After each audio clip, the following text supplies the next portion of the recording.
Bueno, partamos entonces. ¿Cierto? Como saludamos en el pueblo mapuche, Mari Mari Compu Lamien, Mari Mari Compu Wenui, Inche Jimena Montesinos, Antiguay Piñey. Para mí y para quienes vamos a conducir este tallercito, Gloria Mujica y Susana Córdoba, es un gusto poder presentarles una pequeña exposición que da cuenta de un proceso de reflexión que hemos hecho al interior de la Comisión de Pueblos Originarios del Partido Humanista. Y la verdad es que nos nació este interés a propósito también del contexto constitucional en el que estamos y la eventual participación de los pueblos indígenas en él.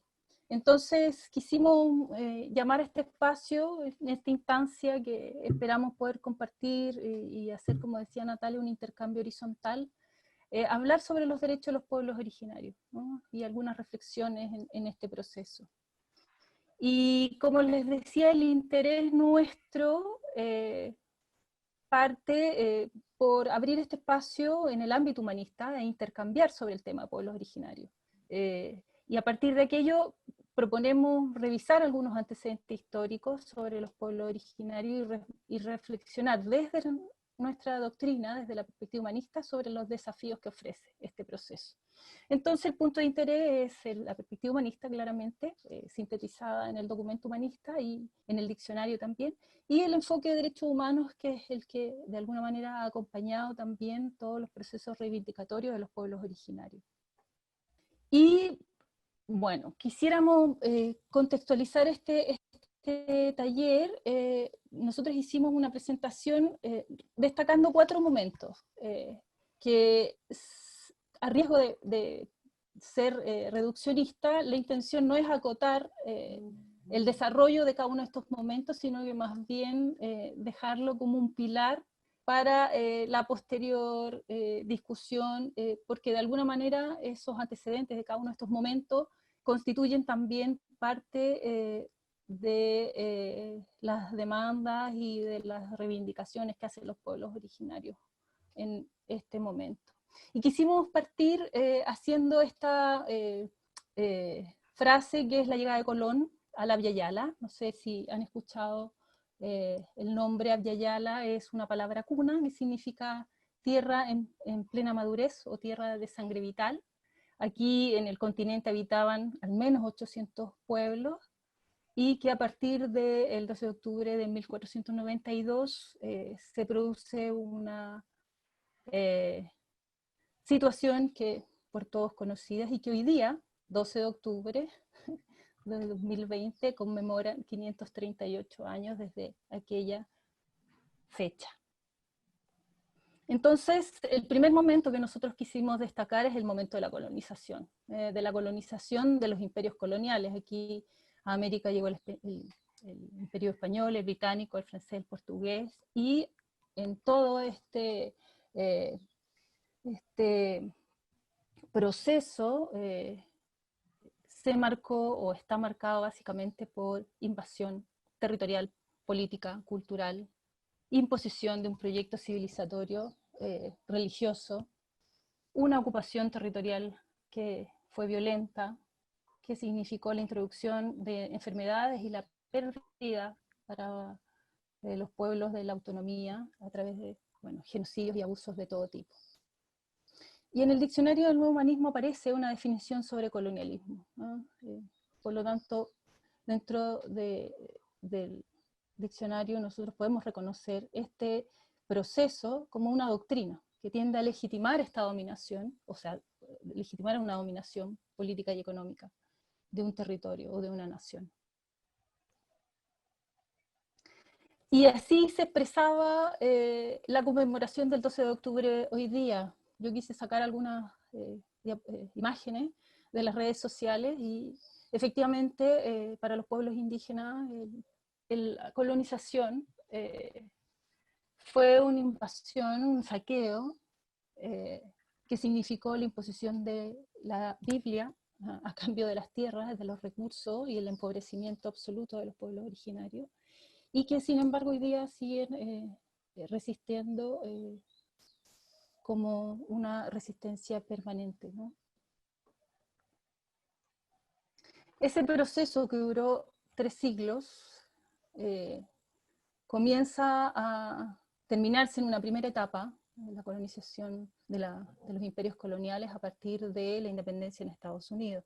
Todos estos procesos sin duda tienen que ver también con otros hechos históricos que ocurrieron y que fueron despertando, por supuesto, estas ideas de recuperación de libertad, de soberanía, de autonomía e independencia de las colonias en las Américas. Y las primeras, por supuesto, son las de Estados Unidos en 1776, donde se liberan de la colonia británica, la independencia de Haití respecto a la colonia francesa, y la independencia de América del Sur, de las colonias españolas a partir de 1810, Brasil a partir de 1822, y esto que nos llamó mucho la atención y quisimos destacarlo también es la existencia de territorios, bueno, no es que nos llame la atención, pero, o sea, sin duda es algo que el proceso de colonialismo es algo que todavía está presente en nuestro territorio, a través de territorios dependientes en Puerto Rico, las Islas Malvinas, que constituyen también 10 facciones que tienen estas tutelas.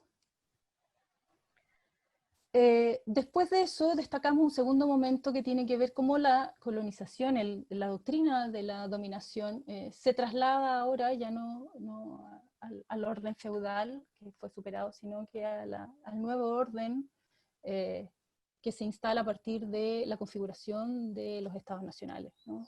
Aquí los estados nacionales que se han independizado y que están en su propósito de armarse como repúblicas, necesitan configurarse territorialmente, necesitan armar soberanía, necesitan una identidad nacional, y que finalmente significó una suerte de colonización interna respecto de las minorías existentes en estos territorios.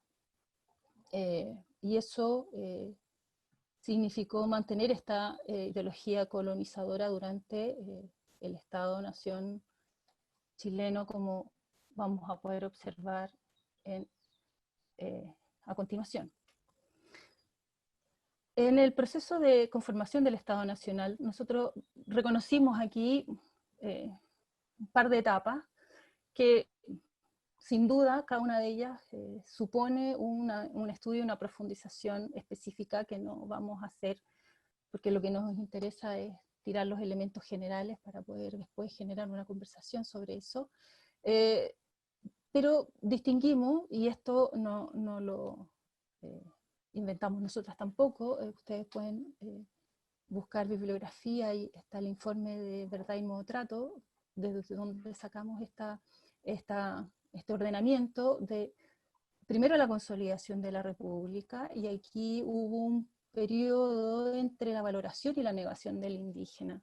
Aquí el reconocimiento de lo indígena se hizo como un hito fundacional de la República, pero en la práctica los indígenas fuimos quedando excluidos, no fuimos considerados como ciudadanos, y finalmente también significó una suerte de eliminación de todos estos espacios donde habían indígenas, de apropiación de las tierras y de inicio de un proceso de asimilación.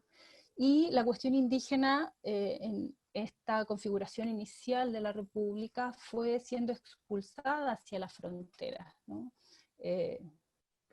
Recuerden que el Estado-Nación tenía sus límites que no traspasaban aquellos lugares en donde se encontraba, por ejemplo, población mapuche, y ahí se generaron estos espacios de frontera, a partir del cual ya no hubo contacto con estos territorios y las poblaciones indígenas que los habitaban.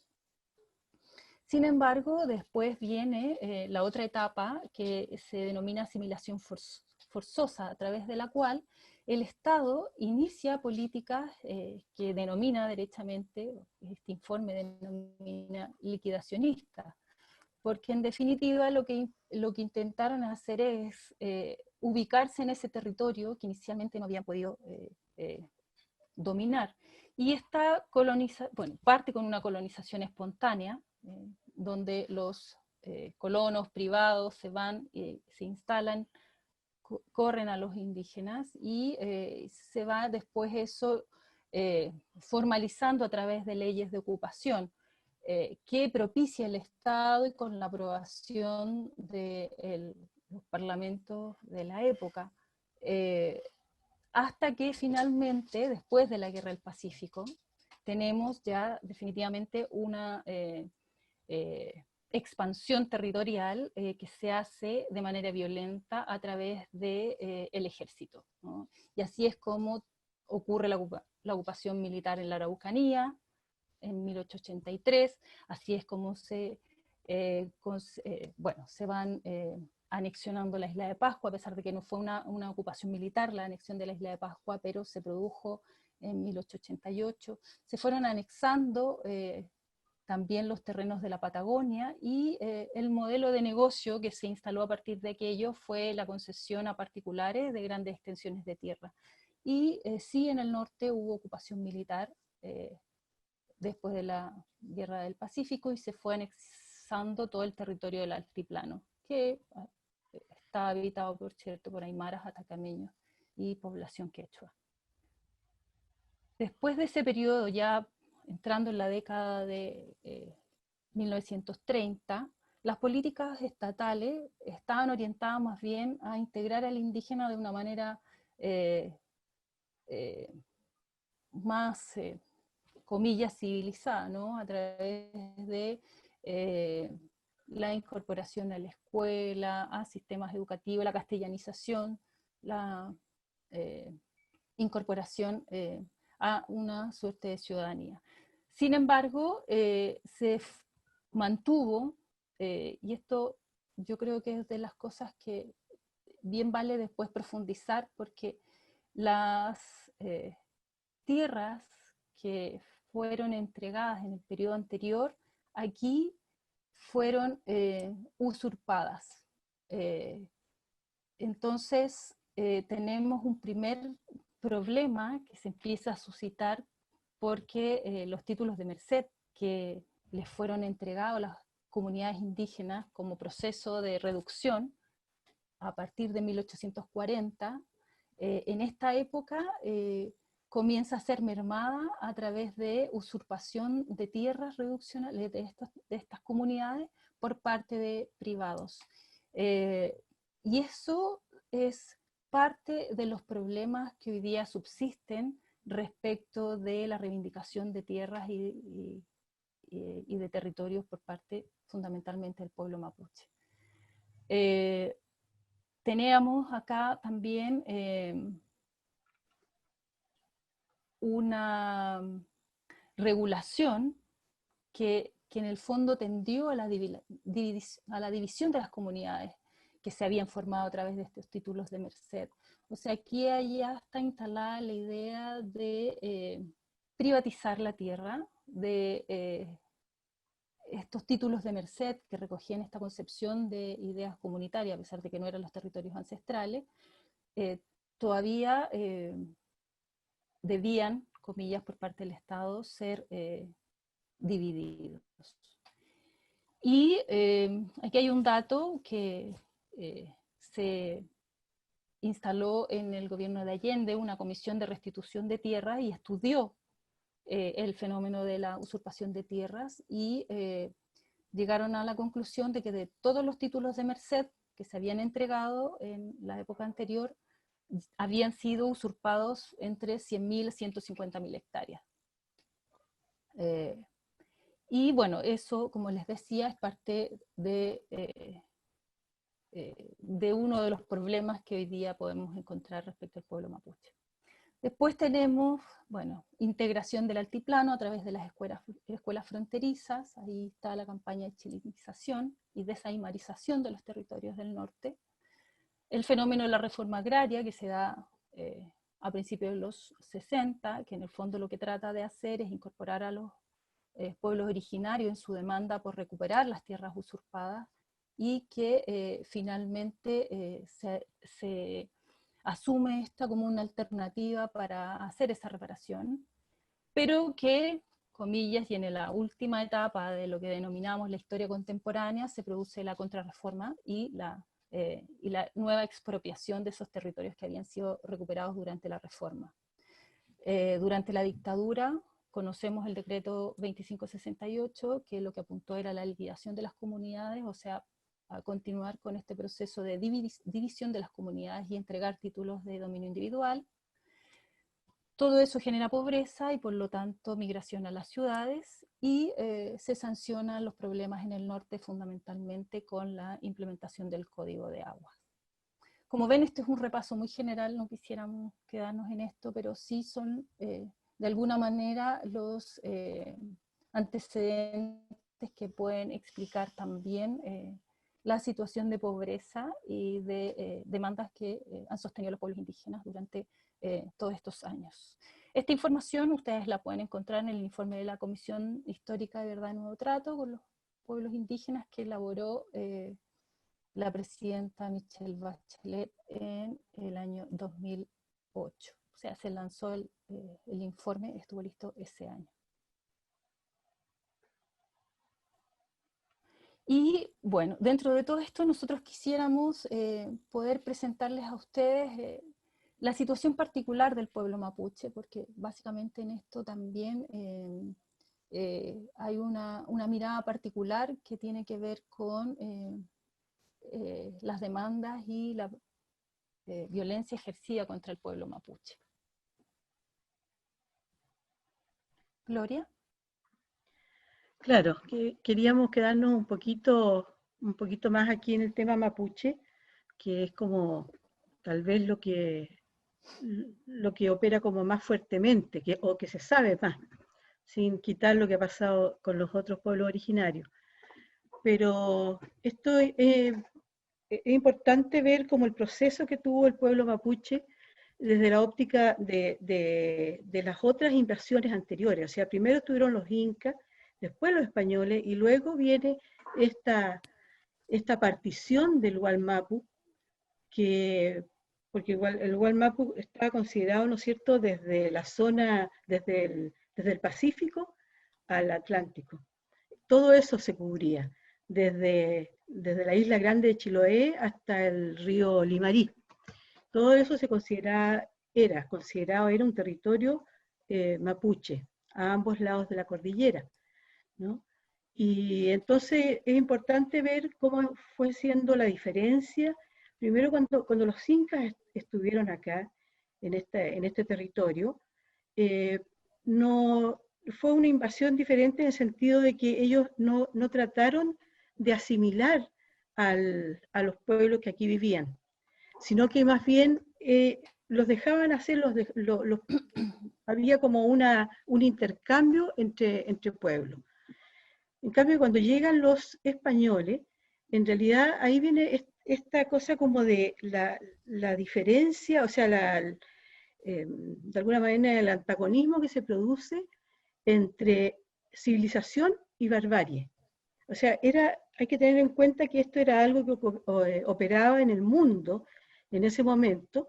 Entonces, todo lo que no tenía la religión, la Biblia, porque era varias religiones, pero todas descendientes de esta, todo esto otro era la barbarie, había que civilizarlos. Entonces, esa fue como el enfoque que dan como una cosa tan natural para la corona española. Y así es como va con obviamente con las motivaciones económicas, pero va avanzando en este proceso a través de la religión, de lo legal y de lo militar, ¿no es cierto? Entonces, esa es la parte que creemos que fue como intentando asimilar, subyugar al pueblo mapuche a esta nueva mirada, porque en realidad cuando decimos la religión es una mirada distinta. Cuando hablamos de esta civilización versus barbarie, estamos hablando de la mirada evolucionista que existía en Europa en ese momento, donde todo aquel era como una persona que no tenía alma, no era persona de hecho, no tenía alma, había que enseñarle, hablaba unas cosas raras que no le entendían, por supuesto, hacía unos bailes, hacía una ceremonia que, que para este mundo español era, eh, era como que estaban tomados por el demonio, o sea, viene toda esta mirada dual del europeo que no logra o no le interesa ver la cosmovisión que había en estas tierras. Entonces, claro, se va avanzando con una colonización legal, o sea que se funda la provincia de Arauco el año 1852 y 10 años después la colonización de Leu, pero a la vez está toda la colonización hormiga, que se llama. Se les empiezan a regalar tierras a colonos, invitándolos a venir a estas tierras, que eran muy fértiles, que tenían de todo. Entonces se les regalaba una yunta de bueyes, se les regalaba un terreno, y para que pudieran empezar y asentarse aquí. Todos esos colonos que ahora sabemos que tienen sus descendientes, que sienten que esas tierras son de ellos hace 100 años. ¿Ya? Y eso es lo que se llamó la colonización hormiga. Y finalmente viene la colonización militar, ya sabemos, con Cornelio Saavedra, que es lo que va ya subyugando absolutamente al pueblo mapuche. Eso. La religiosa creo que queda entre medio, fue los primeros que llegaron, los jesuitas, los dominicos, los dominicanos. Bueno, ellos lo primero que hacían eran ir construyendo escuelas, por ejemplo, porque tenían muy claro de que había que tomar a los niños pequeños para irles enseñando y civilizándolos, que no tuvieran estas malas costumbres, decían, de las que tenían sus padres.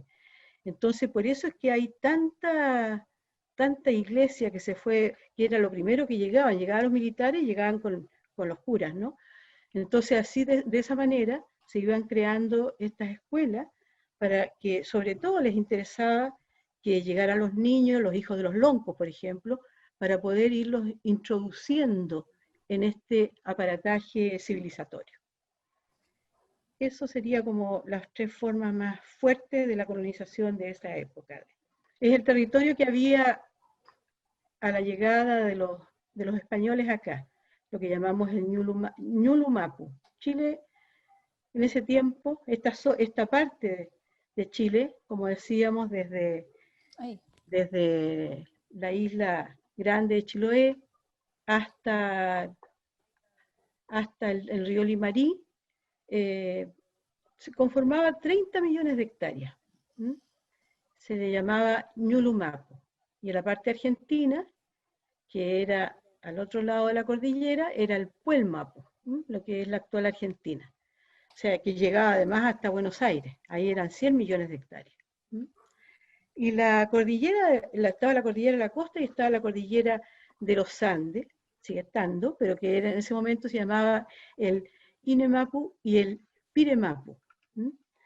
Ahí en realidad era un lugar como de intercambio, no era una frontera, todo era zona mapuche y ahí era donde se hacían muchas veces los intercambios, los trafquintú, que creo que es importante mencionarlo en el sentido de que había toda una forma de vida muy diferente a lo que llegó a imponer el español en su momento. Ahí se juntaba la gente que venía del Puelmapu, con caballos, con lanas, venían otros del lado del sur, o sea, de Chile, donde llevaban mariscos, o sea, había todo un intercambio como un solo país que había en esta zona, ¿no?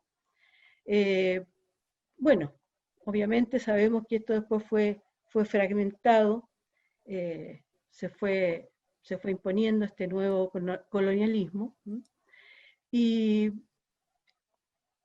ahí podríamos pasar a lo mejor al del Escoyantún, al de los... Hay toda una lista de parlamentos que se llevaron a cabo, tanto en la época española como en la época del Estado de Chile. Pero queríamos comentar que en realidad esta forma de intercambio de conocimiento y de acuerdo venía de mucho antes. También eso es parte de lo que el pueblo mapuche ya tenía un modo de comunicarse, de establecerse. Era un pueblo con mucha sabiduría, donde ellos usaban algo que se llama ad-moñén, que es la forma jurídica y de acuerdos de convivencia, por decirlo en términos que nosotros ahora podríamos entender, de su pueblo. Y dentro de este ad-moñén, ellos usaban el coyantún. Coyantún se llamaba aquella forma que tenían de resolver conflictos, por ejemplo, de ver cuando algo no sabían mucho qué había pasado en sus lof, en sus comunidades, y alguien tenía una duda respecto a algo particular de su vida o social del lof, y se armaban estos coyantún. Eso es muy importante porque cuando ahí se juntaban miembros importantes de un lof o de la otra comunidad, o de un Ayarrewe, que significa un lugar más amplio, donde se ubicaban varios lof, y ahí se conversaba el tema de poder ir contando ellos cuál era la razón de por qué habían pedido juntarse a su comunidad y a sus comunidades para poder dirimir, por ejemplo, alguna duda, algún problema, algún lío entre vecinos. Entonces tenían este tema de exponer la situación que estaban viviendo. Es importante eso porque después cuando vienen los españoles y se empieza, y nosotros ya hablamos de parlamentos, en realidad los españoles se suman de alguna manera a estos coyantún que hacía el pueblo mapuche. Solo que finalmente queda este nombre medio híbrido de parlamento, porque el español también tenía, él hablaba de los tratados. Por supuesto que en el caso del español era siempre como el tema bélico. Acá, repito, el coyantún era mucho más que eso, porque incluía toda como la convivencia que había en la comunidad. Entonces, finalmente terminan sumándose los españoles, con mucha crítica de su parte. Hay varios documentos por ahí, escritos de tiempos de la corona, donde decían, bueno, hemos tenido que adecuarnos a esta situación, donde estos indios hacen su borrachera y hacen unos bailes, hacen unas cosas raras, pero porque ahí es donde finalmente logramos llegar a algunos acuerdos. Bueno, por supuesto que no entendían el tema de los rituales y el tema de las ceremonias que hacían los mapuches antes de meterse en el tema de el poder ir planteando los acuerdos.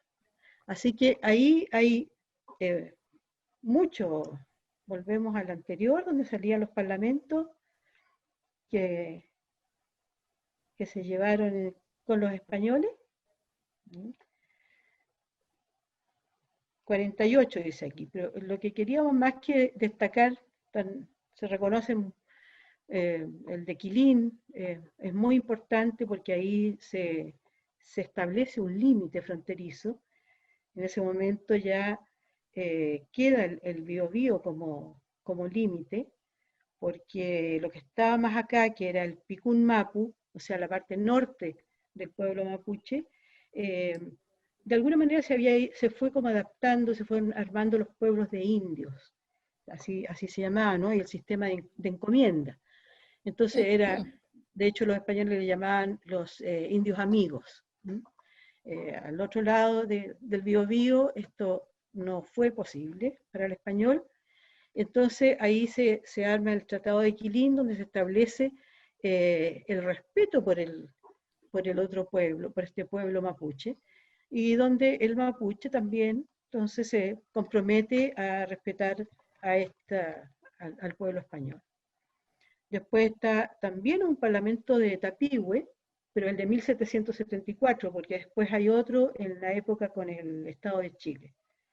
El de Negrete, también hay dos en la misma época, y el de las canoas, o pacto de Rahue, porque ahí está el río Rahue, y ahí también se juntaron en algún momento para establecer sus acuerdos y ya empezar a hacer una convivencia también económica, de acuerdos económicos.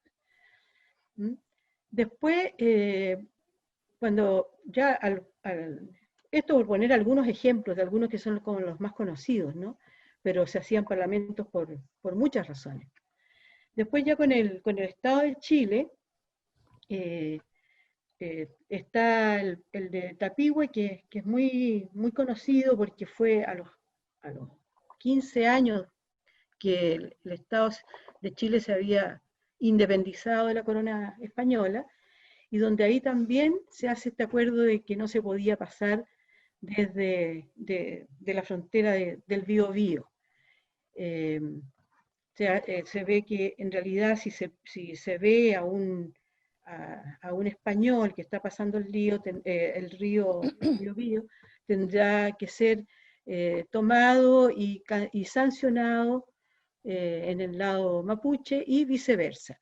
Bueno, ahí fue muy importante, pero de alguna manera, importante y todo, al rato, digamos, ya se estaban pasando a llevar, porque se estaba creando la provincia de Arauco y después la de Lebu. Entonces, realmente, si bien es un tratado, un parlamento muy importante en sus explicaciones, y que nunca fue abolido, en realidad se le fue pasando, se fue dejando de lado por las acciones bélicas y legales que fue creando el Estado de Chile. Después hay un parlamento que no fue que fue solamente entre mapuche, que es el parlamento de Coscós, que hay un documento muy, muy interesante de un periodista que estuvo ahí, que lo escribió, que fue testigo y lo escribió, porque ese parlamento fue solamente de mapuche, para poder delegar a alguien que viniera a hablar con el presidente de Chile y le contara las malas vidas que estaban llevando, las dificultades y los atropellos que estaban recibiendo por parte de los colonos ya en el Estado de Chile.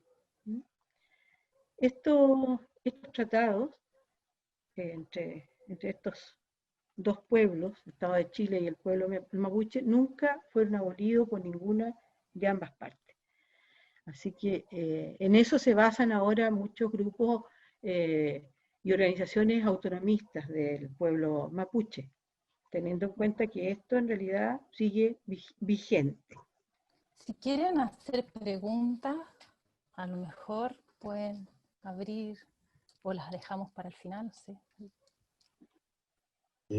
Yo tengo un pequeño comentario que es el rol de Bernardo Higgins en relación con el pueblo mapuche, que es algo muy poco conocido. ¿Lo puedes comentar? Sí, lo que pasa es que, bueno, no sé, Luis Felipe, tal vez puedes complementar después. Efectivamente, Bernardo Higgins tenía una relación muy cercana con personas de origen mapuche, tenía vínculos con los pueblos, con el pueblo mapuche, y él efectivamente en el discurso fundacional reconoce a los indígenas, al pueblo mapuche en particular, como personas libres, y de alguna manera les reconoce los derechos de ciudadanía. Pero, bueno, y hay un, no me acuerdo cómo se llama, un decreto que él levanta donde hace este reconocimiento explícito. pero que en la práctica esto finalmente tampoco fue mantenido. Por eso es que poníamos ahí entre la valoración y la negación, porque pese a este esfuerzo inicial de algunos como Bernardo Higgins, finalmente lo que prima es ir dejando de lado a los pueblos indígenas y se los va marginando porque no se les considera ciudadanos. Efectivamente, esto de Bernardo Higgins fue en 1819, Exacto. o sea, 9 años después de la independencia de Chile. Bernardo Higgins los declara como hombres libres, lo que hace que además se disuelva el protectorado de Indias que había, diciendo que ya por esta misma razón no será necesario que continúe este protectorado de Indias, dándoles la libertad, eliminando esto de los pueblos de indios que se llamaban. Por lo menos ahí hubo este reconocimiento y hubo este adelanto, de alguna manera, porque también al darles este rango, las cosas de repente uno no sabe bien. Es cierto, pareciera que tenía buena intención Bernardo Higgins, pero también ocurre que con eso los igualó al resto de los chilenos, los chilenizó, los incluyó, no como pueblo mapuche, sino como que se transformaron estos mapuches que pertenecían a un pueblo, pasaron a ser chilenos. Eso pasó en este año, o sea, tuvo como una doble vara, ¿no? Este aporte que al parecer Bernardo Higgins lo hizo muy, muy sinceramente, porque él tenía muchos vínculos con ellos. Sí. Bueno, y un elemento importante dejar en claro también que en todos los procesos constitucionales que tuvo Chile, 10 constituciones, si mal no recuerdo, ninguna reconoce efectivamente a los pueblos indígenas, y nunca han sido reconocidos en la Constitución. ¿Bien, Luis Felipe? Sí, ok. Vale. Bueno, vamos a seguir haciendo este ejercicio reduccionista y vamos a meternos en esto que nosotros denominamos como el tercer momento, como la de la emergencia de los derechos humanos. Y aquí ya nos situamos en el contexto de postguerra, digamos, de la Segunda Guerra Mundial, en donde después de este desastre tremendo de muchas muertes y donde el ser humano vio lo peor de sí, surge todo un movimiento que tiene que ver con redefinir primero a la Sociedad de las Naciones a través de la creación de un nuevo organismo que es las Naciones Unidas, y que a partir de la Declaración Universal de los Derechos Humanos y la Carta Universal, junto con el Pacto Internacional de Derechos Civiles y Políticos y el Pacto Internacional de Derechos Económicos, Sociales y Culturales, finalmente se configura un estándar mínimo sobre la cual empiezan a estructurarse todo el tema de los derechos humanos, ¿no? Y aquí los conceptos que se esgrimen tienen que ver con la dignidad del hombre, el derecho a la vida, la renuncia, por cierto, a la guerra como una forma de resolver problemas, y aparece un concepto que es muy importante también, que es el de la libre determinación. Aquí se reconoce la importancia que tienen los pueblos de ejercer este derecho y de no finalmente ser invadidos o asimilados por un país o un Estado mayor o extranjero.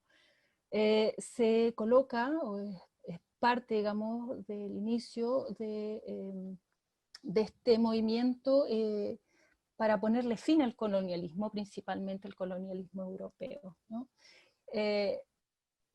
Entonces estamos, a partir de 1948, entrando en una fase en donde el tema de los derechos humanos comienza a ser relevante en el contexto del derecho internacional. Y bueno, aquí hay una serie de instrumentos que fueron también desarrollados y que fueron abordando de manera temática, seccionalmente, los distintos derechos que se les reconocieron a las personas. Y bueno, uno de los aspectos importantes a tener en cuenta es que este contexto de los derechos humanos significaba, bueno, como las características de los derechos humanos, ¿no? Son derechos humanos que se les reconocen a las personas, derechos humanos que se les reconoce de manera universal, que son inalienables, pero en algún minuto también se dan cuenta que estos derechos humanos no están realmente beneficiando, afectando positivamente a los pueblos indígenas de los estados de los que forman parte. En 1970, al alero de la Subcomisión de Prevención de Discriminaciones, en una subcomisión dentro de la Comisión de Derechos Humanos de Naciones Unidas, se mandata a realizar un estudio para estudiar, valga la redundancia, el problema de la discriminación contra las poblaciones indígenas. Y este estudio fue particularmente importante porque permitió poner sobre la mesa cuestiones fundamentales que tenían que ver con las violaciones de los derechos humanos para pueblos indígenas. Y entonces, de alguna manera, las preguntas que se hacían, aquellos que empezaron a mover en esta dirección, es ¿por qué los derechos indígenas? ¿No? ¿Por qué habría que reconocerle derechos específicos a estos grupos? ¿Acaso no bastan los derechos humanos comunes para todos? Y bueno, y las respuestas comienzan a surgir, y yo bueno, si tienen alguna posibilidad de revisar este estudio de Martínez Cos, que fue el relator que estuvo a cargo, más o menos se demoró una década, porque él hizo este estudio a nivel mundial, y se fue dando cuenta de que finalmente los pueblos indígenas sobrevivían como grupos diferenciados, ¿ah? Tenían derechos que reconocían en esos grupos, los derechos que denominaban derechos colectivos, que era importante reconocerlos porque había que reparar estos daños históricos sobre los cuales hasta ese momento nadie se había hecho cargo, y porque en definitiva los derechos humanos de alguna manera hicieron un giro, ya no solo en términos de las demandas individuales, o como protección a las personas de forma individual, sino que también los derechos humanos desde la perspectiva grupal y colectiva. Por lo tanto, los pueblos indígenas a partir de este periodo dejan de ser simples objetos de las políticas estatales para convertirse en sujetos de derechos colectivos. Y eso es muy importante porque permite además definir, entre otras cosas, quiénes son los pueblos indígenas, y más o menos se consensúa que son aquellos que dan cuenta de esta continuidad histórica, es decir, que son sociedades que son anteriores a la conquista y al proceso de colonización, que tienen una conexión territorial con ancestros que habitaban estos lugares, que se les puede reconocer instituciones políticas, culturales, económicas, que les son propias. Algunas ya están venidas a menos, precisamente por el proceso de colonización, pero había otras que podían reconocerse como instituciones propias. Y ante todo, y muy importante, es que los pueblos indígenas podían autoidentificarse como tales, es decir, tener conciencia de esa identidad indígena. Estos elementos fueron sustanciales al momento de que se comienzan a discutir los instrumentos que finalmente iban a reconocer los derechos humanos para pueblos indígenas. Entonces, en el año 57 ya existía el convenio 107 sobre poblaciones indígenas y tribales, pero tenía esta mirada muy asimilacionista, muy de integrarlos a las sociedades de las que eran parte, y con estos antecedentes que de alguna manera recogen de este estudio, se inicia al alero de la OIT esta revisión del 107 y finalmente el convenio 169 logra recoger gran parte de estas discusiones y el convenio 169, que se promulga el año 89, reconoce la existencia de pueblos indígenas y le incorpora estos elementos, ¿no? De quiénes son, el proceso de autoidentificación y sobre todo le reconoce derechos colectivos. Y después tenemos en un instrumento que es propio de las Naciones Unidas, que es la Declaración de Naciones Unidas sobre los Derechos de Pueblos Indígenas, que es bastante reciente, desde el 2007, y la Declaración Americana sobre los Derechos de los Pueblos Indígenas, que es aún más reciente, que es del 2016. Y son los dos instrumentos que vienen de Naciones Unidas propiamente tal, porque el convenio 169 proviene de la OIT. Pero digamos que en ambos casos están también muy influidas por estas discusiones que se dan en el seno de Naciones Unidas respecto de los derechos de pueblos indígenas. Y en general, cuando revisamos los derechos colectivos que se protegen en algunos de estos instrumentos, se reconocen generalmente estas 5 dimensiones, ¿no? El derecho a la no discriminación, el derecho al desarrollo del bienestar social, el derecho a la integridad cultural, el derecho a la propiedad, uso y control de territorios, tierras y recursos naturales, y el derecho a la participación y a la consulta. Ahí nosotros les pusimos más o menos en qué artículo de cada instrumento pueden encontrar referencia a estos derechos. Pero si uno quisiera revisar con mayor detalle cómo estos derechos también se han hecho carne al interior de los gobiernos que han suscrito estas declaraciones también, nosotros les recomendamos este documento, este libro que se llama Los pueblos indígenas en América Latina, de la CEPAL, que es del año 2014, que lo que hace es una revisión de los avances en materia de derechos indígenas en los países en América Latina.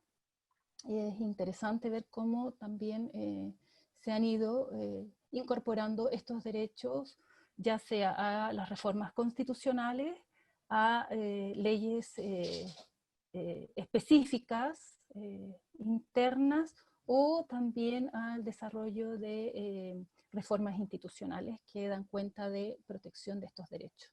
Y sin duda el sistema de protección que tiene la responsabilidad de velar por la protección de estos derechos, el sistema universal de derechos humanos, y en el caso de América, el sistema interamericano de derechos humanos. A través de sus sentencias en la Corte Interamericana de Derechos Humanos, se ha podido sentar además jurisprudencia respecto de la obligación de los estados de cumplir alguno de estos derechos a partir de situaciones de violación de derechos humanos que han sido denunciadas en el sistema internacional de derechos humanos. Y diríamos que dentro de estos derechos colectivos hay uno que es un principio fundamental y que sin duda genera mucho debate también, y que tiene que ver con el concepto de la libre determinación, que en un principio, como señalábamos, se reconocía la libre determinación a aquellos pueblos que lograban la soberanía y la independencia respecto de los estados coloniales. Sin embargo, a partir del estudio de Martínez Cobo, y fundamentalmente a partir de la Declaración de Naciones Unidas del año 2007, se incorpora el concepto de libre determinación como un derecho de los pueblos indígenas. Y es el derecho que tienen todos los pueblos a decidir su futuro, ¿no? Y a decidir su propio camino, en definitiva. Ahí en el artículo 1 del Pacto Internacional de los Derechos Civiles y el Pacto Internacional de Derechos Económicos y Sociales pueden encontrarlo, está en el artículo 1, el artículo 3 de la Declaración de Naciones Unidas, el artículo 3 de la Declaración Americana. ¿Y qué le lleva al principio de libre determinación? Bueno, la posibilidad de autogobierno y autonomía. Eso también está establecido en el artículo 4 y 5 de la Declaración, que también pueden revisar, que es muy interesante porque en definitiva lo que hacen es admitir la posibilidad de que los pueblos indígenas diseñen fórmulas de autogobierno y de ejercicio de autonomía en sus territorios. Se reconocen los tratados, estos tratados de los que hablaba Gloria, que particularmente afectan al pueblo mapuche. Dentro de la Declaración de Naciones Unidas y dentro de la Declaración Americana se reconoce la existencia de estos tratados y de alguna manera insta a los gobiernos a tomarlos en consideración y a cumplirlos. Y tal como decía Gloria, estos tratados que suscribió primero la corona con el pueblo mapuche y después el Estado chileno con los mapuche, nunca fueron abolidos. Por lo tanto, son tratados que uno supone siguen vigentes. Sí es importante señalar que la declaración, tanto americana como de Naciones Unidas, sí le pone límite al reconocimiento de la libre determinación. Y en eso es clara, no vamos a hacer un juicio de aquello, pero dentro de la discusión que se dio en torno a la Declaración de Naciones Unidas, una de las condiciones para que los estados suscribieran es que de alguna manera le pusiera límite a la posibilidad de secesión o de separatismo. Por lo tanto, en el artículo 46 y el artículo 4 de la Declaración Americana, ustedes pueden encontrar de alguna manera que el límite a la libre determinación tiene que ver con que no afecte la integridad del territorio del cual forman parte esos pueblos. No lo dice así, pero más o menos esa es la dirección. Bueno, los avances en América Latina en materias de reformas constitucionales, algunas, el constitucionalismo multicultural, que reconocía esta posibilidad de respeto de las diferentes culturas presentes en el Estado. Sin embargo, cuando se promulga ya el convenio 169, esto va de alguna manera siendo incorporado en algunas constituciones a través del constitucionalismo pluricultural, que se le llama a la posibilidad de reconocer los derechos colectivos de los pueblos indígenas al interior de estos estados. Y finalmente, un constitucionalismo plurinacional que deviene a partir de ya la promulgación de la Declaración de Naciones Unidas. Aquí hay un abogado constitucionalista que plantea esto, es Héctor Testa. Yo entiendo que hemos tenido algún par de actividades con él, pero de alguna manera hace un análisis de cómo finalmente estos instrumentos va permeando las diferentes constituciones, ha ido permeando de alguna manera las constituciones en América Latina. Y estos algunos datos. Al 2010 habían 45 millones de personas indígenas que representaban el 8,3% según datos de la CEPAL, y la misma CEPAL ahora en una publicación que se llama Los pueblos indígenas de América Latina, la Yala, establece que hay aproximadamente 58 millones de personas pertenecientes a pueblos indígenas, que representan más de 800 pueblos, que tienen algunas características sociodemográficas particulares, y que si ustedes se fijan, esos 800 pueblos están representados de alguna manera en 18 estados, lo que significa que la idea del Estado-Nación, como un concepto de nación única, homogénea o monocultural, es absolutamente imposible dada esta situación en la que el propio Chile, nuestro país, con los datos del censo del 2017, se reconoce existen un 12% de población indígena y que hoy día se han reconocido la existencia de 10 pueblos, ¿no? Y por último, lo que denominamos el cuarto momento, que es para nosotros la posibilidad de un faro humanista, con la emergencia del Cumemuñén, el Suma Camaña, que son dos conceptos que se recogen, el Cumemuñén del mundo mapuche y el Sumacamaña del mundo andino, la posibilidad de hacer una alternativa al modelo occidental, en donde el modelo de desarrollo se funda en lo material y en lo económico por sobre el bienestar subjetivo. El Sumacamaña habla del buen vivir, de la armonía, del equilibrio, de la totalidad con toda forma de existencia. Es una posibilidad de avanzar de una mirada práctica como el individualismo a una defensa de la naturaleza y de toda forma de vida. Para el mundo mapuche, el Cumimuñén da cuenta de una coexistencia con el todo, con el agua, y donde la etapa de reconstrucción es una reconstrucción no violenta, es silenciosa y es desde abajo.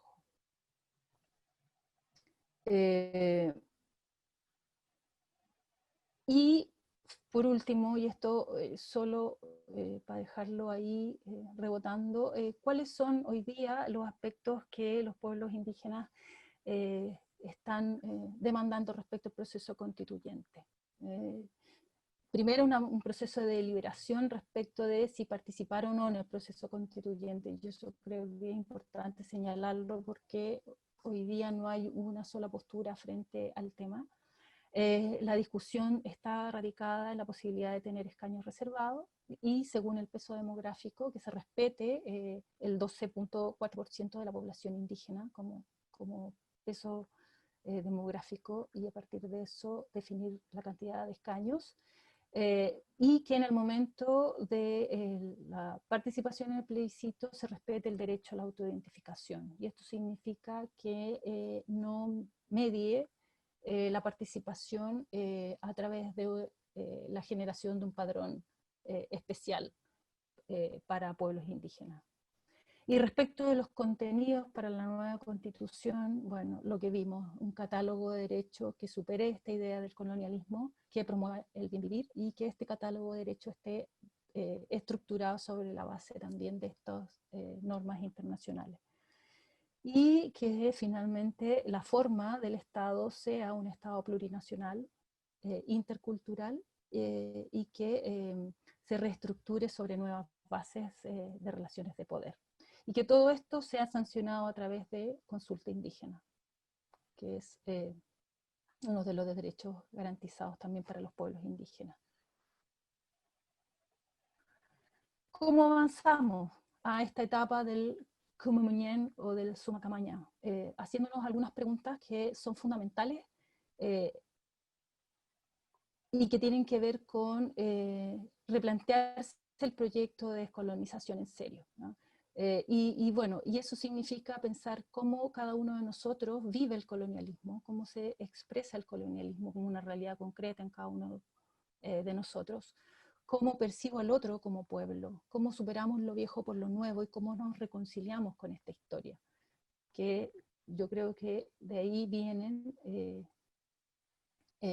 los aspectos que se anclan directamente con la doctrina del humanismo universalista. Susi. Bueno, ¿cómo hacemos este hilo conductor respecto a toda la historia que se ha construido en base a la barbarie y lo nuestro, ¿no? Como decía Jimena, ¿cómo saltamos, cómo rompemos este tema de lo viejo y avanzamos hacia lo nuevo?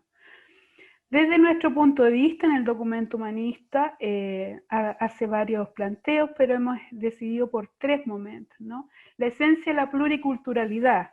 Plantea, no desea un mundo uniforme, sino múltiple en las etnias, lenguas y costumbres, múltiple en las localidades, las regiones, la autonomía, múltiple en las ideas y las aspiraciones, múltiple en las creencias, el ateísmo, la religiosidad, múltiple en el trabajo y en la creatividad.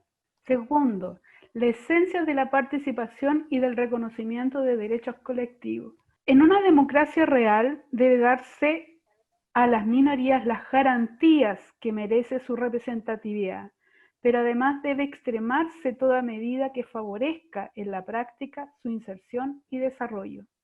Hoy, las minorías acusadas por la xenofobia y la discriminación piden angustiosamente su reconocimiento, y en ese sentido es responsabilidad de los humanistas elevar este tema al nivel de las discusiones más importantes, encabezando la lucha en cada lugar hasta vencer a los neofascismos, abiertos o encubiertos. En definitiva, luchar por los derechos de las minorías es luchar por los derechos de todos los seres humanos. El humanismo universalista, tercer punto,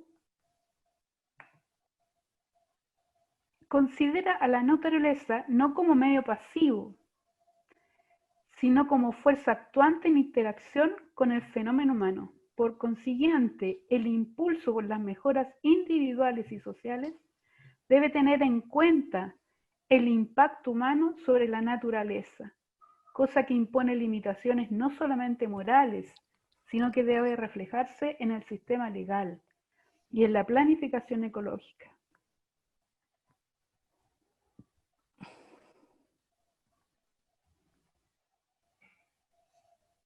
¿Pasamos a la otra, Jiménez? Bueno, tenemos grandes desafíos, ¿no? Sobre todo si nos ponemos en la meta de asumir que como humanistas universalistas tenemos que llevar la voz adelante respecto a los derechos de la minoría, que somos las grandes mayorías.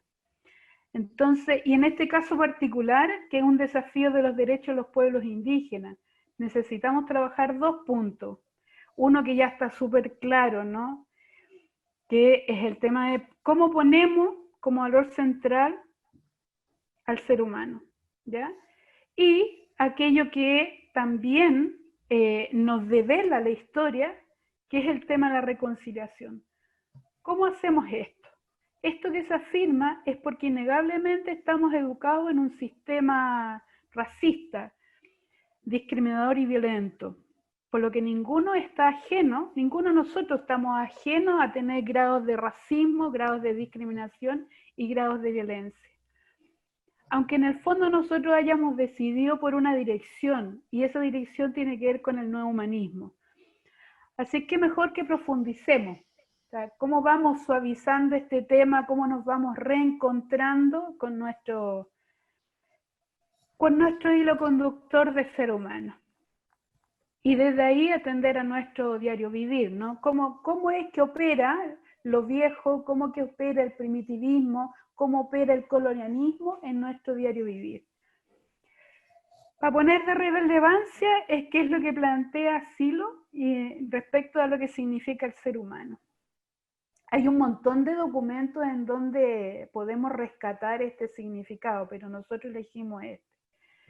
¿Qué define a lo humano en cuanto a tal? Lo define la reflexión del histórico-social como memoria personal.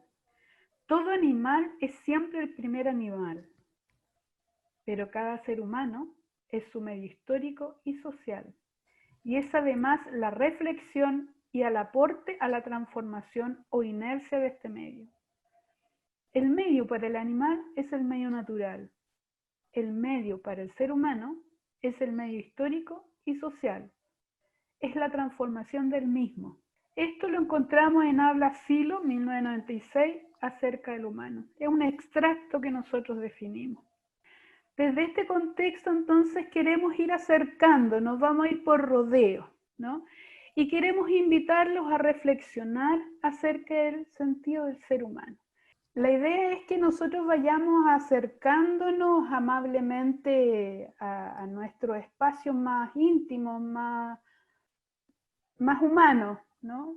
Necesitamos ir aprendiendo a reconciliarnos, necesitamos como integrar y también hacernos cargo, hacernos responsables de nuestra historia, ¿no? De lo bueno, de lo bello, pero también que hay cosas que reparar y que también están en nosotros, que nosotros como actualidad, como ser humano de esta época, No estamos exentos de responsabilidad, aunque no la hayamos vivido, aunque no la hayamos provocado. Pero algo tenemos que hacer en los temas de reparación. Entonces, en la medida de lo que podamos, es ir experimentando estos temitas. Entonces, la idea, mientras la Jime ve la pantalla, la idea es que nosotros vayamos percibiendo lo humano en nosotros y en el otro, ¿no? Y también ir reconociendo algunos modelos que nos inspiran, ¿no? Que están muy allá. O sea, nosotros en general decimos no, que es un poco con la cultura que nos han educado, ¿no? No, nosotros no tenemos nada de sangre mapuche, no tenemos sangre indígena, no, nosotros somos españoles, como no sé qué, ¿no? Pero de alguna forma, nosotros venimos de esa historia, venimos profundamente de esa historia, por lo tanto, como planteaba delante, nosotros hemos vivido en ese momento o no, necesitamos, si queremos construir una nueva civilización en donde incorpore la plurinacionalidad, necesitamos avanzar y aprender a reconciliarnos. Bueno, entonces, de alguna forma, él en el cierre de esa jornada espiritual, plantea una reflexión respecto al tema de la reconciliación.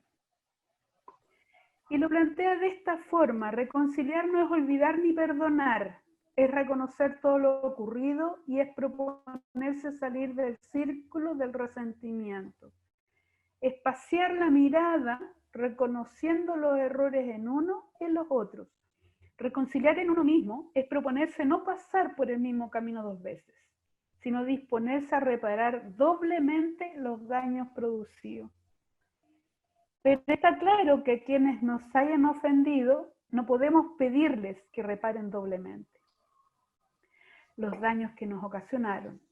Sin embargo, que este es un buen detalle, sin embargo, es una buena tarea hacerles ver la cadena de perjuicios que van arrastrando en su vida. Agregar, por otro lado, lo que está entre paréntesis es textual de lo planteado en la arenga, ¿no? Agregar, por otro lado, que en la anterior cultura, que es la que está obviamente predominante todavía, pero queremos verla como desde el pasado, aquella que se está cayendo, se nos han enseñado a perdonar, ¿no? Pero el perdonar implica que unas se coloque en inferioridad al otro. Por lo tanto, reconciliar, nosotros lo definimos como que es un paso más elevado, ad hoc a la nueva civilización que queremos construir. Nada bueno se logra personal o socialmente con el olvido o el perdón. Ni olvido ni perdón, porque la mente debe quedar fresca y atenta, sin disimulos ni falsificaciones. Esa es la propuesta es un extracto, ¿no? Pero esa es la propuesta tan osada, tan irreverente de una época distinta que nos propone Silo en la charla de reconciliación en mayo de 2007. Después de esto, queremos profundizar desde otro lado la experiencia de reconciliación. Agradecerles el interés en nombre mío, de Jimena, de Glorita. Nos ponemos a disposición. Es una experiencia y son hechos que necesitamos ir digiriendo poco a poco, pero también con algo de interioridad como para poder ir aprendiendo a construir esos nuevos momentos. Y aprendiendo a que nosotros como siloístas, como humanistas universalistas, buscamos la diversidad. ¿Alguien quiere comentar algo como para cerrar definitivamente? Que comente alguien qué le pasó con la experiencia, cómo estuvo el seminario, el aporte que fue. Hay una pregunta que hace una pregunta, opinión que hace Tania. Parece que tú Bueno, tienes no sé si son dudas. No sé si son dudas, creo más bien son preguntas que muchos nos hacemos, no solo en este momento, ahora que les escucho, me replanteo en lo particular o en lo personal. Por historia personal, me he visto sensible a las situaciones que viven los pueblos indígenas y es como algo más, no me consta, porque no tengo suficiente información de mi árbol genealógico, en qué proceso de mi historia transgeneracional yo tengo algún vínculo específico con las comunidades indígenas, pero siento un amor profundo hacia la presencia de ellos. Y me es preocupante siempre ver las mismas situaciones repetitivas a lo largo de los años.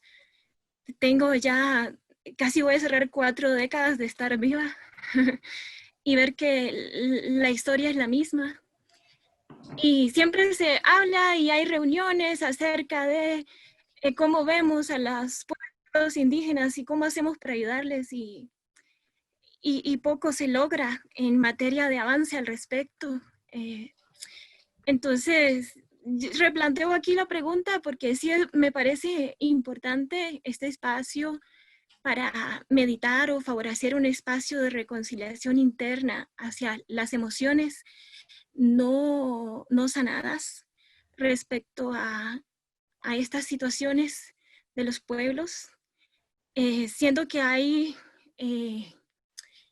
en nuestro cerebro pues situaciones que afectan nuestra evolución de manera positiva o no necesariamente, pero que en la mayoría de las personas que sentimos intereses por estas situaciones, independientemente de nuestro origen, hay una relación empática, emocional y cognitiva, además. Y entonces, sabiendo que esa relación empática nos afecta, y nos afecta de manera no positiva porque la situación no es positiva para ellos, entonces, ¿qué vamos a hacer? Esa es la gran pregunta, ¿verdad? Diferente a lo que se ha venido haciendo. Y nada más les dejo ahí la pregunta, porque tal vez todos la tienen, igual que yo, ¿verdad? Pero si cerramos este evento, siempre la voy a mantener, tal cual lo hemos desarrollado, porque sí me gustó la conciencia, me gustó la exposición de hechos, de motivos. Pero siempre me queda la pregunta, ok, no es asunto de conocimiento, es asunto de voluntad para trascender del pensamiento al hecho, ¿verdad? Y hasta dónde nosotros, cada uno desde nuestras posiciones, podemos hacer algo realmente efectivo sin hacernos daño, puesto que hay intereses muy grandes y que son intereses también que no son nada humanistas, que no les importa el bienestar de los demás, y cuando hay personas que van en defensa del bienestar de los demás, son perseguidas y son violentadas en sus propios derechos de bienestar, perseguidas, incluso hasta asesinadas. Entonces, el tema de la reconciliación es cierto que va más allá del perdón y va más allá de lo que se propone como un inicio al cambio. Sin embargo, creo que a pesar de que en el texto que leyeron se habla de que el perdón y el olvido no son una vía porque no es suficiente. Yo estoy de acuerdo que sí, no es suficiente, pero creo que el perdón está en un paso anterior a la reconciliación, porque es reconocer que hubo algo que no nos hizo bien, y entonces a partir de ahí tenemos que hacer algo para solucionar eso que reconocemos, como viendo el perdón como el don permanente de aceptar lo que sí nos es beneficioso y lo que no nos es beneficioso, es decir, tener la determinación de apartarnos de esa realidad que no queremos para nosotros, o en lugar de apartarnos, pues enfrentar, dar la cara y hacer algo porque eso sea diferente. Entonces, es como una reflexión, igual, no tengo mucho que aportar más, pero sí, por eso es que les dejaba esos comentarios. El tema de la planificación creo que lo abordó Susana un poquito, o Jimena, no recuerdo, de la planificación ecológica, y que sea respetada esa planificación para darle el lugar que merecen las comunidades que respetan los recursos naturales, que son base para la vida de todos. Entonces, por eso estaba la otra pregunta, ¿será que hay tantas leyes y tantos decretos, pero tal vez están como muy dispersos y no se integran entre sí? Y tal vez faltará un decreto en el área de planificación ambiental y de territorios que sea bien estructurado para hacer valer entonces las otras leyes y derechos generales de las poblaciones y los pueblos originarios. Eso sería. Gracias, Tania. Justamente por eso armamos esta presentación de esta manera, donde sabemos y vamos teniendo cada vez más claro lo que hay muchos derechos que han sido aprobados, ratificados, pero que estamos en un cambio momento tan importante que queríamos dejar claro cómo nosotros también somos parte de esta colonización, cómo es nuestro paisaje de formación, y por eso quisimos hacer esta unión entre lo que son los derechos, entre el pasado, entre los derechos que existen y en el futuro que aspiramos, para poder hacer nuestros aportes donde cada uno de nosotros, humanistas, siloístas y no, todos los que estemos por pensar en este mundo mejor, en este mundo que aspiramos, donde el ser humano sea el valor central, quisimos terminarlo con este elemento de reconciliación. Porque en la medida en que nosotros también nos demos cuenta de cómo hemos operado, discriminando, siendo racistas, podemos ir transformando desde nuestro cambio personal y del cambio social. Así que eso por nuestra parte. Así es. Había pedido la palabra Ibar. Ibar, ¿estás por ahí? Sí. Bueno, yo soy de Aguita y soy formalmente reconocido en la comunidad de Aguita, y quería hacer algunos comentarios. Bueno, no, la última experiencia me llevó al recuerdo de cómo mi padre, que tenía su segundo apellido de Aguita, él lo negaba. Generalmente no lo ponía en su firma, y recuerdo, digamos, la discriminación que había en esos entonces por ser descendiente de Aguita. También a mí personalmente también me afectaba en ese tiempo el ser reconocido como descendiente de Aguita. Era como una especie de no sé la definición, pero entre rabia, pero contra los de Aguita, no contra los contra tener esa descendencia. bueno, posteriormente por todos los trabajos y también por la evolución que ha tenido los pueblos originarios últimamente, empezó a ser un orgullo el ser diaguita. Por otro lado, mi abuela materna es 100% española, así que tengo como los dos lados genéticamente, porque ella no tenía mucha mentalidad conquistadora y discriminatoria. De hecho, mi abuela es uno de mis seres que yo admiro por su amor y todas esas cosas. Bueno, ella se casó con un diaguita, porque yo tengo diaguita por los dos lados. El apellido Alcota es diaguita, y por mi padre el apellido era Huanchicay. Entonces, me surgía en la experiencia lo difícil que es la reconciliación, lo difícil que es perdonar o reconciliarse con lo que uno pasó, con lo que le dolía ser de un pueblo originario en ese tiempo.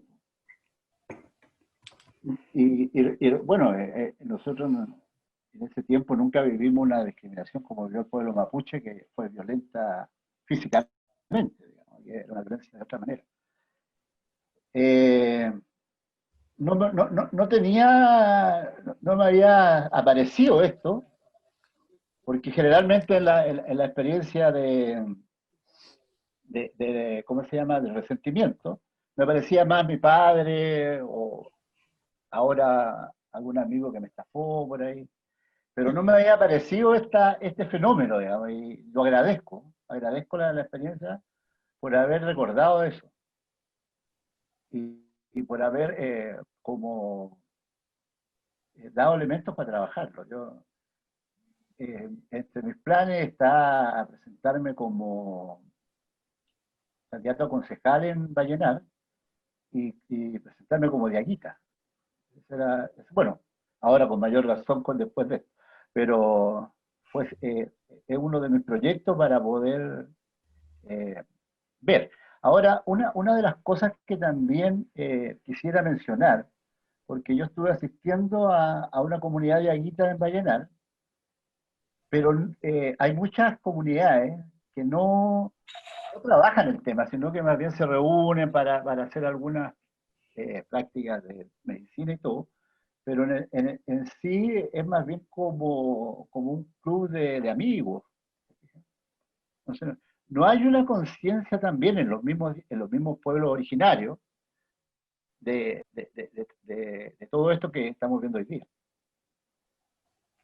Y también yo recuerdo algo que escuché en el movimiento, que es el no diferenciarse, porque al diferenciarse uno produce, digamos, una mayor visibilidad de este y mayor rechazo.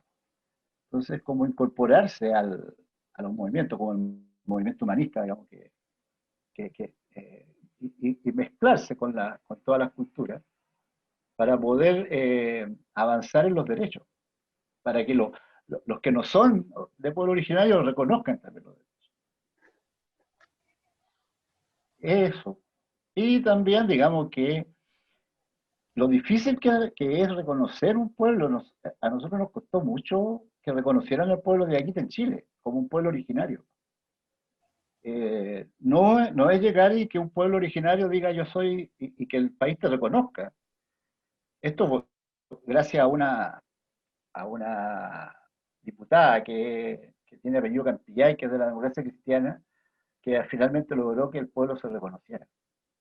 Entonces, todo ese tipo de cosas, porque claro, en el pueblo uno tiene mucho conocimiento del pueblo mapuche, pero no de los pueblos, o sea, el pueblo de Aguita habitó desde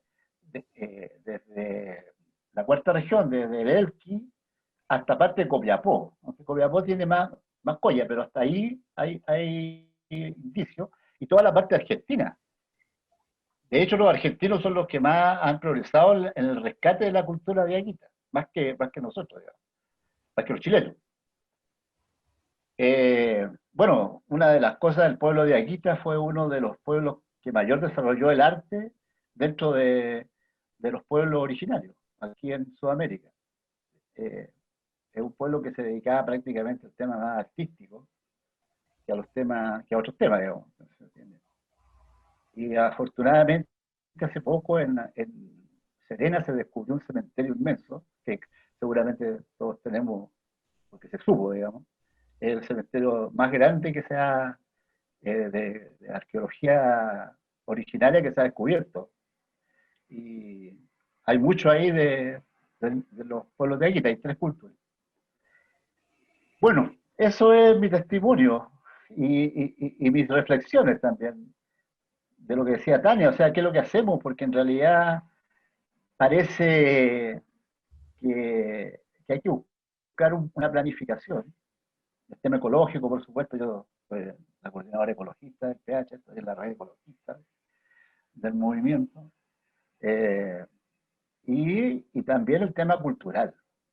Justamente me llega mucho porque es un pueblo artista, es un pueblo que no se lo ha reconocido aquí, yo creo que nadie sabía eso, de que el pueblo de Aguita era el pueblo que más había desarrollado el arte dentro de los pueblos originarios de aquí de Sudamérica. Entonces, ese tipo de cosas hay que ver cómo se planifica, o yo creo que hay que hacer una planificación como quien diría en serio, más allá de todas estas reivindicaciones que hemos pedido y que todas las cosas, hay que ver cómo continuar, o sea, cómo partimos a una organización integrada de los pueblos originarios, que también los pueblos originarios tendemos a aislarnos, a que yo soy de Aguita, yo soy mapuche, y yo, ¿te fijas? También eso hay que verlo. Yo quiero hacer una aclaración respecto al tema de las aspiraciones, ¿no? En general, tú planteas el tema de asimilarnos. Y la verdad, desde lo que se plantea en el documento humanista y de todo lo que está en nuestra doctrina, es aprender a trabajar la diversidad en complementación, que es otro tema que asimilar, porque asimilarnos, lo estudiábamos cuando quisimos hacer esta presentación, más bien tiene que ver con la época de la colonización que tenemos en nuestra estructura mental, ¿no? Entonces, ¿cómo aprendemos a trabajar en la diversidad? ¿Cómo No, ponemos al quizás ser usted más la humano? palabra, integrando. Pero la dejo ahí O sea, no porque aislarnos, en el fondo ese es el... pero O es una converger. comprensión, claro, es cómo Sí, claro. convergemos, el ¿no? cambio de las culturas. Yo quisiera aportar también con una reflexión que surge, ¿cierto?, de toda la exposición excelente que nos regala Jimena, bueno, Gloria, Susana, me imagino que a lo mejor un trabajo colaborativo, ¿cierto? Y me surgen 2 cosas que tienen que ver con esta mirada desde lo social y personal, y ahora cerrando, creo, con esta experiencia que Susana nos pudo ofrendar, ¿cierto? Y es que la historia no es lineal como nos la cuentan, y es muy grato poder tener la posibilidad de estar en el año 2020, haber leído estos libros azulitos que me tenían mis padres en una biblioteca, donde me hablaban de la vida de los mapuches y de las mapuches como algo pasado y muerto, y darme cuenta que hoy día el espíritu mapuche está vivo. Lo vemos, lo reconocemos, y es tarea de todos, de todas y todes, poder hacer que esa convergencia de nuestras culturas sea posible. Mi blanquitud me ha dado varias experiencias en torno a ámbitos de espacios feministas donde he podido vivenciar el doloroso resentimiento que compañeras negras y indígenas tienen. Siento una responsabilidad para con todos esos pueblos. Creo que nuestro fundador, nuestro maestro, tuvo mucha lucidez en muchos temas, pero sobre todo yo creo en este, de dejar un organismo andando, o invitar, o seguramente surgió de quienes estaban ahí en ese momento, convergencia de las culturas. Veo a las amigas que están trabajando ahí, en Guarnis de Brasil, veo varias otras expresiones. Hoy día me llegó información de España, que hacían una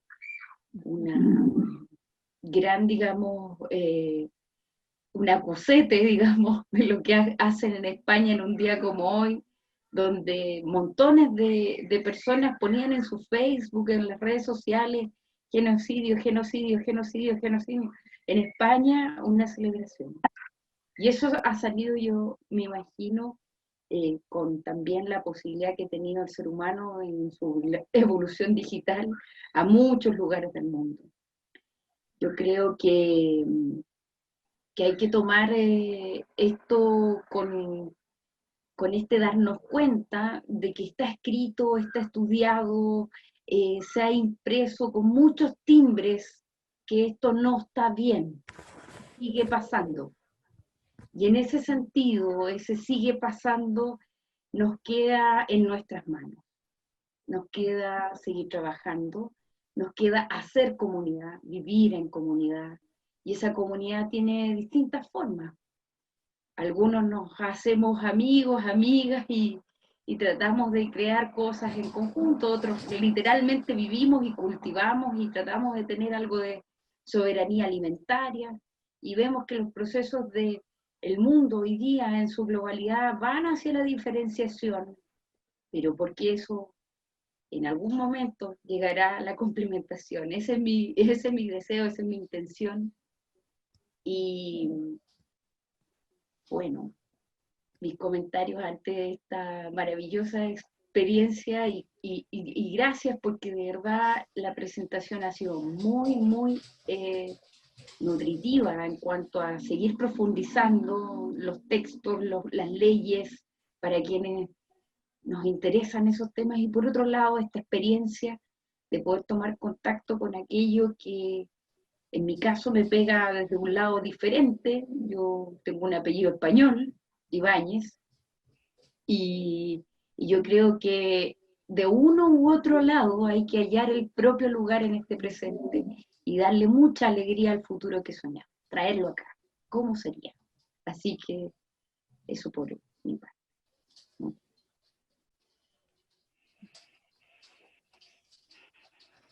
Yo les quiero dar las gracias a ustedes por los comentarios. La verdad es que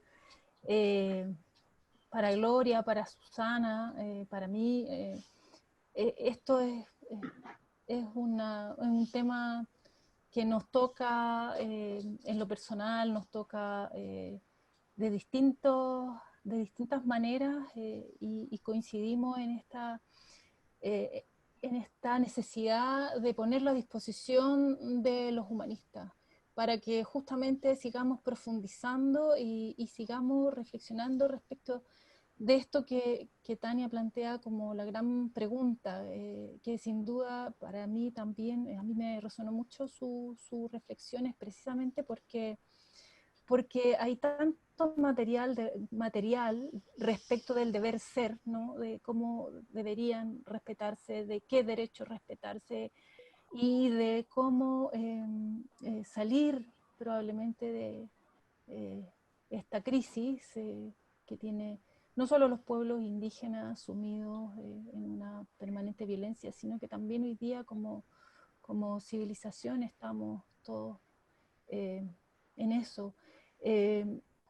Y sin duda que el tema tiene que ver con ese proceso de transformación personal que supone la reconciliación también, porque finalmente somos las personas las que en algún momento u otro estamos a cargo de desarrollar programas, políticas, planes con respecto a los pueblos indígenas, con respecto a la construcción de una sociedad plurinacional, pluricultural, multiversa, ¿no? Pero si no logramos avanzar en ese proceso de reconciliación, seguimos trayendo a la mente y en nuestras relaciones esa mirada colonial, ese pensamiento patriarcal de dominación que hoy día regula las relaciones humanas también en distintos ámbitos. Hacer este ejercicio entre nosotras, compartirlo con ustedes, nos permitió profundizar también en esa necesidad, ¿no? en que necesitamos ir construyendo juntos respuestas distintas a esta crisis. Y los pueblos indígenas tienen en su acervo cultural, histórico, muchos elementos que pueden aportar a este proceso de descolonización, a esta construcción de una sociedad diferente, fundada en lo que decíamos, ¿no? En el Cumebuñén, en el Sumacamaña. Y sí, no es posible hacerlo desde afuera, si no nos hacemos cargo de nuestra propia historia personal, reconciliarnos con el ser mapuche o el no ser indígena, pero estar en sintonía también con eso. Yo les agradezco de verdad las reflexiones. La Comisión de Pueblo Originario tiene una posibilidad de aportar al debate y quisimos también iniciar con esta experiencia con ustedes. Así que muchas gracias. Yo quería decir algo, Jimena, y a los que están presentes igual. Voy a agradecer a la Jimena que me invitó a otras chicas más. Igual no dejar pasar esta fecha tan importante para igual recordar a la gente a nuestros fallecidos. O sea, tenemos historia de gente caída. Como hacían un recuento de la historia desde la usurpación de los pueblos originarios, de la llegada de Colón, si volvemos a lo más pretérito. Pero quisiera recordar lo más reciente. En democracia han fallecido un sinnúmero en este caso yo me identifico como mapuche, soy de ascendencia mapuche, a Jaime Mendoza Collillo, a Alex Lemun, a Matías Catrileo, a Catrillanca, a la violencia que se ejerce en los territorios a personas que son inocentes. Me conmueve mucho cuando estábamos en la parte de la reflexión que nos decía la otra compañera, y yo recordaba a Brandon Hernández Cuentecol, de 17 años, que fue baleado por la espalda con 180 más o menos perdigones y le perforaron su estómago. O sea, hay Derechos Humanos, sale también los artículos sobre él. O sea, cuando hice una parte de la reflexión que decía, evoca un poco lo pasado, perdona, olvida, vuelve como a reinventarte y a tener esa cosa eso de tu antepasado. O sea, es muy reciente lo que pasó, fue el 2016 ese atentado, esa violencia que se aplicó contra podría ser mi hijo en realidad. Y igual y siento que también con el chico que le pasó eso la semana pasada con los carabineros, la fuerza pública sigue siendo represora. O sea, a veces se muestra como el mapuche, que es terrorista, pero igualmente vemos como en cosas tan recientes como esa violencia hacia un menor de edad. O sea, me imagino mi hijo, mi hija, y me conmueve hoy día en esta conmemoración o recordatorio de nuestro pueblo originario de todo el mundo. Y igual me da como, ustedes dicen perdonar, reflexionar, volver a empezar, pero igual me da como rabia, tengo pena, tengo tristeza, y quería compartir esa emoción con ustedes, pensando en la parte final, como decían, y por todos los caídos, por todos los muertos, y quizás van a venir más, con todas estas cosas de también que se ponen como juicios que no son válidos, como el huracán, que cosas como media tránfuga, cosas que el Estado sigue, como decía otra chica, cómo volver, siempre la misma pregunta, ¿cómo empezamos? ¿Cómo generamos planes? ¿Cómo generamos una nueva forma de reencontrarnos, de perdonarnos, de seguir con el chileno que vivimos acá, unidos todos, poder avanzar? Siempre queda esa pregunta, como en el aire. Quizás uno como mapuche tiene una visión, pero cómo internalizarla con el otro, que a lo mejor no es mapuche, pero se siente como un compañero, que quiere apañar, que entiende, que sabe inclusive más de historia que uno. Por el hermano Diaguita acá que se reencontró, que se valora después quizás de mucho tiempo. Hoy día el pueblo chango también es parte de esta lista de pueblos originarios que han sido exterminados. Hace poco ya es ley, está inclusive asumido como un pueblo que está vivo. Entonces, siguen apareciendo pueblos que pareciera que no existíamos, como decían, alguien contaba ahí, como que me contaban en la historia, mi papá me leía como que eran los indígenas, somos, o sea, yo soy, otros son, y hay cuántos pueblos originarios que existen. Ese 12, y tanto % que decía Jimena, me suena como poco, y yo creo que es más porcentaje hoy día del 2017 al 2020, y eso, pues quería como reflexionar con respecto a eso, y gracias por la invitación, muy buenas las ponencias, fuimos pocos, pero de los buenos pocos, así que le agradezco a ustedes como equipo que estuvo organizando este conversatorio, estas reflexiones y estas meditaciones, igual que a veces a uno le cuesta, pero igual logra sacar esto que acabo de decir. Mañum, Chaltu, a todos. Mañum mello.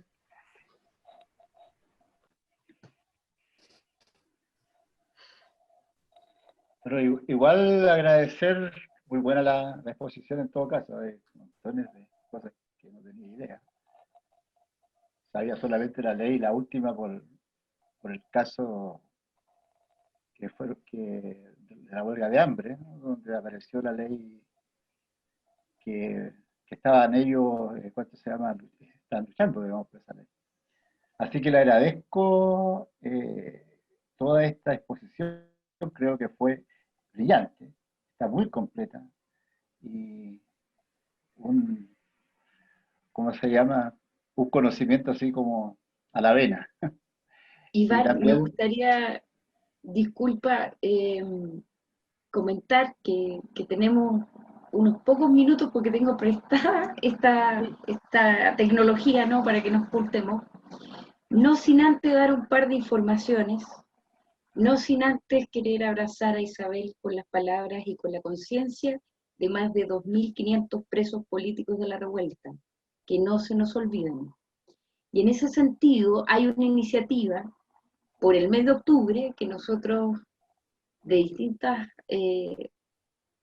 organismos humanistas tratamos de levantar como un octubre no violento y que los asociamos también a la desobediencia civil. El salto del torniquete para nosotros es eso, es una desobediencia civil, es manifestarnos ante la opresión.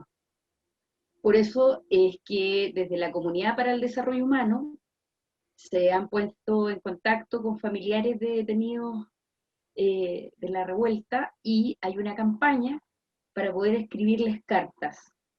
El contacto para ello es a través de Javiera Garcés, Javiera Consuelo Garcés, que es del área de comunicaciones también nuestra, pero ella es presidenta del organismo Comunidad para el Desarrollo Humano. También se va a hacer una donación entre todas las personas que quieran participar en marco a, el 2 de octubre, que es el natalicio Gandhi, y nosotros celebramos el octubre no violento.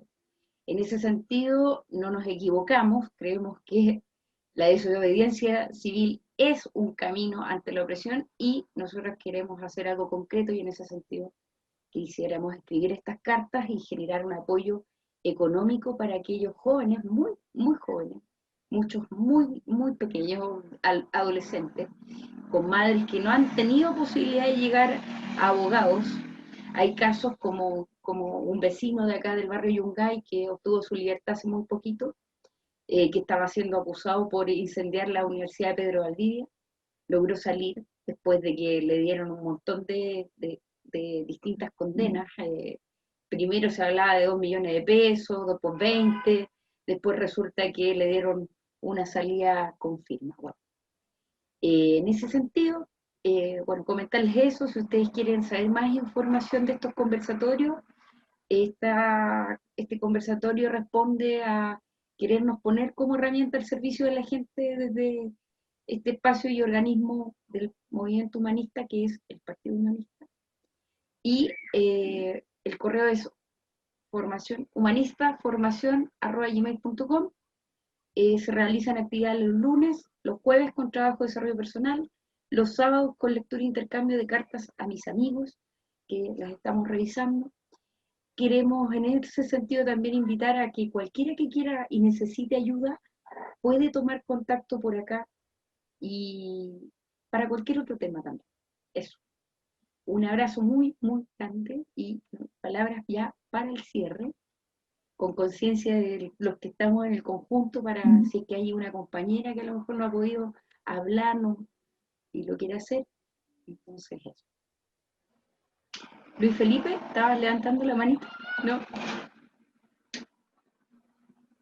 No, me estaba despidiendo. Ah, bien. Ok. Oye, también aclarar la posibilidad de tener estos documentos a disposición de la gente, ya, para quienes lo necesiten, ¿no? Y por otro lado, yo sé que varios sabemos, pero no está de más, dado este contexto, de fortalecer el saludo nuestro, ¿no? Paz para el corazón. ¿Fortalecer qué, perdón? Para fortalecer, es el momento en que estamos, ¿no? Entonces, desearles paz para reconciliar, para tener para nuestra historia, ¿no? Sin olvido ni perdón, insisto, sino que es paz para poder reconciliar nuestra historia. Fuerza para el presente, para estar en el presente que hoy día está cada vez más difícil. Y alegría para poder mirar bien el futuro. Eso. Paz, fuerza y alegría. Muchas gracias, Susana. También para ti, Susana. Paz, fuerza y alegría. Fuerza a la Comisión de Pueblo Originario. Gracias, Isabel. Gracias por hablar y expresarte, porque es la manera de sanar emociones y te agradezco mucho. Estoy con vos. Estamos. Sí, gracias. Bueno, nos vamos despidiendo. Yo les quisiera decir, ojalá me salga bien, tengo bocinazo detrás, Kumepe moi, creo que así se dice. Una amiga muy querida, Moira Millán, siempre en mi corazón, hoy día con un libro que se llama El tren del olvido, una compañera del Gulu Mapu, que ha escrito un libro, una novela que relata sobre sus ancestros. Búsquenlo. Ella es argentina, bueno, vive en ese territorio, pero en realidad es del Pueblo Mapu. Del Pueblo Mapu, disculpa, del Pueblo Mapu. No quería pasar de no dejarles ese dato, mis disculpas, pero buenos sueños, que ahí nos tomamos contacto con esos otros lugares que son muy interesantes. Muchas gracias, Susana, Gloria, Jimena, a todas las presentes, a todos los que nos acompañaron hoy día. Cariños, Isabel. Muchas, muchas gracias a las compañeras que están ahí, que a lo mejor están en cosas domésticas, no sé, no pudieron estar con toda la energía aquí. Pero esto va a ser grabado y va a estar en formacionph.cl. Ahí nos vamos. Chao, chao.